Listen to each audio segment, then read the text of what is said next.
Hey, what's up guys? Thanks for tuning in to my channel. First and foremost, I want to say if you're watching this video, thank you. I appreciate you. This is something that I've wanted to do for a long time. I have one movie review up so far, so this is my second one, and I've been putting it off for a long time because I've been slowly trying to get all of the supplies that I need, lights, cameras, all of that, but at a certain point you just have to do it. And so this is me taking that leap of faith. So once again, if you're watching this, I appreciate you for being here through the growing pains and me figuring out what my technique is going to be and how I'm going to do this. It's not easy, but you guys are making this transition a lot smoother for me, so I want to thank you for that. Today I'm going to be doing a review of the first Avengers movie. Came out in 2012. I was a freshman in high school, 15 years old, and this movie means a lot to me. It's a lot more than just a film to me. It is the reason that I have a passion for film. When I saw this movie for the first time, it was a special experience for me. I can't really put it into words, but seeing it on the big screen, and it was the first time that I paid to see a movie multiple times. I think I saw this movie 2 or 3 more times after it came out. So it definitely had an impact on me. And yeah, so Avengers today. And once again, thank you for tuning in. This is your host, Devon, aka 2 Scoops, aka 2 Scoops of Butter, aka something else. You tell me, I don't know. Now, I know Infinity War and Endgame were awesome. They're on a whole nother level. But there's something about that first movie that brings me back every time. Alright, so this movie came out in 2012. It was directed by Joss Whedon. At this time, I was living across the street from this small movie theater, so I can literally hop out of bed and go see a movie, and that's exactly what I did. And when I first saw this movie, I was blown away. I can't even explain the feeling that I had when I was sitting in that theater and I saw all of these heroes come together for the first time. And I had saw the first Iron Man movie, I saw the Incredible Hulk movie.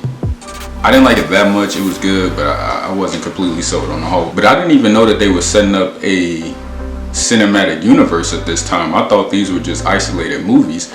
So when I started seeing previews for the Avengers, I was already like, what is this? So when I saw it, it completely blew my mind.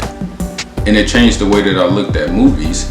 And I think this is the first time that I paid to see a movie multiple times. I think I went back to see that movie 2 or 3 more times after the first screening. I just couldn't get enough of it, and I ended up buying the DVD, and I still have it to this day. I don't even have a DVD player anymore. But I remember I was watching the DVD one day, and I realized that they had all of these different special features and stuff, so I was just messing around playing with stuff, and I ended up putting on the director's commentary. And I didn't know what that was at the time. I just know the movie started, and all of a sudden I hear this dude talking. I'm like, who is this talking? Why are they talking over the movie? And as it played, I realized that this guy was talking about the scenes and how they were put together and what, you know, was supposed to be in the scene and what got cut and the thought and, you know, all of the processes that went into it. And I don't know, I got like sucked into it. And I ended up watching a whole movie all the way through with the director's commentary. And at that point, I was like, okay, I think movies, film, television, I think this is something that I'm interested in. And so I may have a personal bias towards the first Avengers movie because it made me realize that film, movies, cinema was what I had a passion for. In fact, I wouldn't be sitting here talking to you today if I hadn't seen that movie. So that's part of the reason that it's so much better to me than the other movies. But aside from that aspect, it's just a beautifully constructed movie. The story, the characters, the balance between action and comedy, and you know, the storytelling of it in general was just amazing to me. The way all of the characters were established within like the first 20 minutes of the movie, the way the villain of the movie, Loki, was set up in the beginning. I just thought all of that was so well done. And I think Joss Whedon had like this perfect vision for how he wanted to construct this movie. And I don't know, every time I watch it, it's like I'm watching it again for the first time. There are some things that I feel like weren't so good, but I give it a pass because it was the first time around. And one of the things that I felt could have been done better was Captain America's character. I feel like he didn't have much to do. Like, they didn't really know how to use him. He kind of was just getting knocked around, or he was like just on the ground handling small stuff. So I think by the time his second movie came around, they figured out how they wanted to treat that character. The fighting got, you know, cranked up like 12 notches. And as a character, I just thought was better in movies after the Avengers. I didn't even really care too much for the first Captain America movie, to be honest. I wasn't sold on Captain America until Winter Soldier. No. Was that Winter Soldier? Yeah, Winter Soldier is the second Captain America movie. So Winter Soldier is when I was like, all right, this dude he about that life. I digress. Thor, I don't know if this was done on purpose, but starting with the first Thor and then the first Avengers, Thor has this thing where his language is slightly off. It's like he hasn't fully grasped the way people talk on Earth or something. I don't know if it was done on purpose or if they just got tired of, you know, writing a script with him saying all of these like almost Shakespearean type of words, you know, the way that he structured his sentences. I don't know, it was just weird to me. And I didn't even realize it until going back to this movie, how much his conversation or the way he talked shifted between the movies. But if I have to compare the first Avengers to the second Avengers, I'm definitely gonna go with the first. Because the second Avengers, I don't know, it just felt like a filler movie to me. I didn't care too much for Ultron. Like, I liked the movie when I first saw it, but I think that's just me in general. The first time I see anything, I'm gonna be excited. You can ask anybody.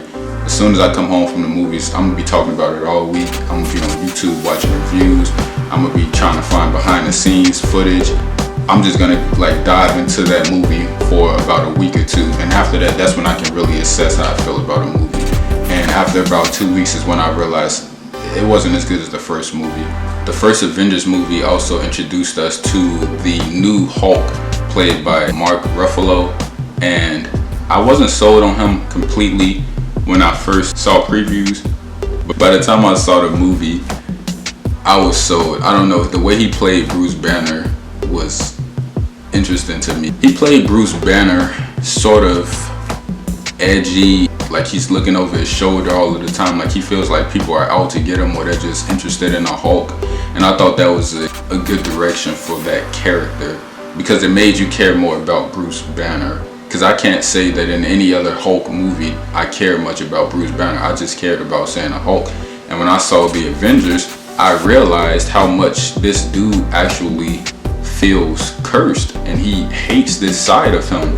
And you could kind of, you know, feel that throughout the movie, throughout the scenes when he's talking about the Hulk. And in many scenes, he doesn't even want to say Hulk. He'll say the other guy.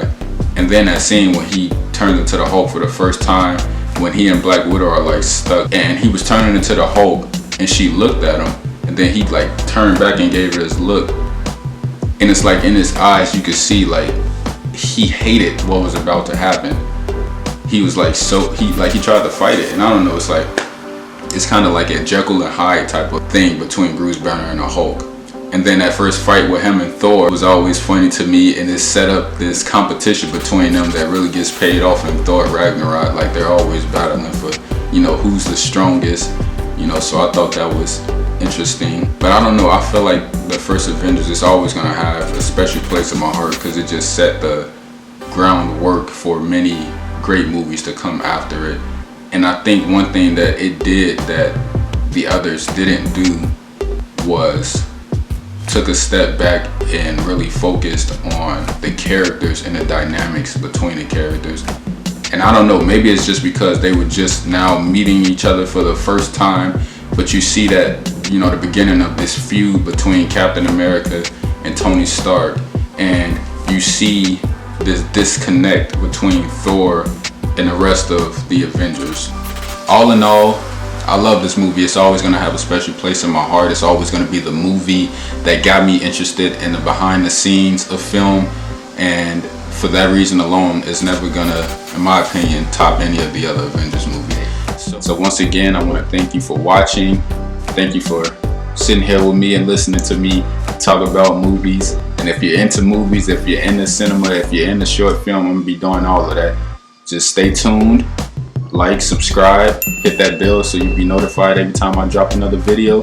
And thank you for beginning this journey with me. It's going to be fun. See you next time.